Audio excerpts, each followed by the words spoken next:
Opisyal nang nagtapos ang mga kalahok ng Police Community Affairs and Development Course sa isinagawang closing ceremony nitong Biyernes, ika-19 ng Hunyo sa Bulwagang Lapu-Lapu, Campo Crame.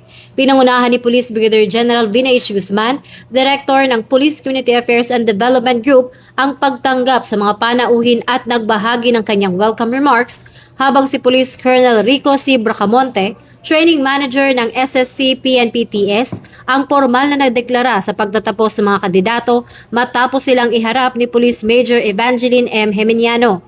Ang paggawad na sertipiko at parangal ay pinangunahan ni Guest of Honor and Speaker na si Police Lieutenant General Bernard M. Banac, ang Deputy Chief PNP for Administration.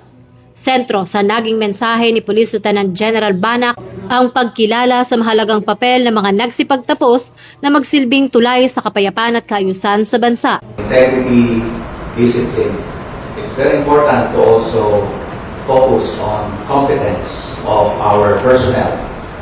At itong ginagawa natin, mga trainings and seminars nito, fall under our competency specialization and skills development. So talaga yan sa ating PNP team na inaawit, di ba? Integridad, disiplina, kasanayan. Integrity, discipline, competence. So, napakalaga dahil ito yung gabay natin sa tungkuling alay.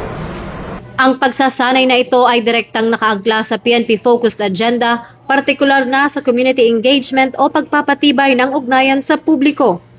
Sa pamamagitan ng patuloy na pag-angat ng antas ng edukasyon at kasanayan ng mga tauhan ng pambansang pulisya upang mas maging epektibo ang kanilang serbisyo.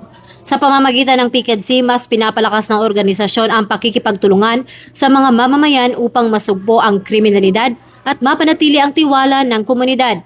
Mula rito sa Campo Crame, ako si Patrolwoman Sari Bernales, nagbabalita para sa Police News Network. Bagong PNP para sa bagong Pilipinas, serbisyong mabilis, tapat at nararamdaman.